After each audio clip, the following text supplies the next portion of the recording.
Good afternoon, this is Bob Iaccino coming to you from the CME Group trading floor in Chicago. Talking base metals, talking about copper again today. Copper jumps today, a third consecutive positive session, but a positive week is still in question when you look at the weekly chart.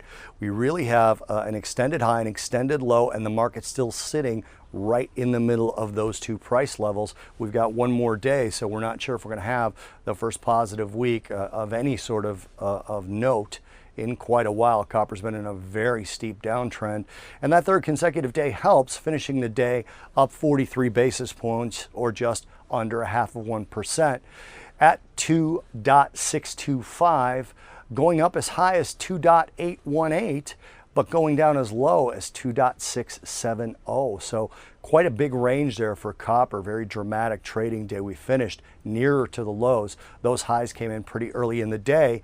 On China rumors that sources claim China will release a new stimulus package to help the economy, actual money to the banks and real estate spending directly from the government. Again, this is according to news reports in China and according to sources, nothing from the official Chinese news media, no statements from the government, but that helped base metals recover quite a bit of the losses they've had in the last 2 or 3 weeks based off of the tariffs and the trade wars. No sign of any positive news on that front. This was just an idea that China might actually be doing something. And when you looked at some of the actual announcements from China we got overnight, their Securities Commission actually did say they would loosen up the regulations for foreign investments.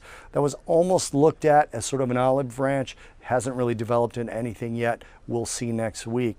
And then the dollar rally certainly kept a cap on copper. As I mentioned, copper fell, and the dollar rally started this morning, was pretty consistent, up about 0.5%. That strong dollar rally capped copper and helped that sort of down move we saw in toward the end of the day. So we got an almost 0.5% move higher, but considering we're up 2.5% earlier in the day and then fell down an entire 2%, not terribly positive, even though we were positive on the session.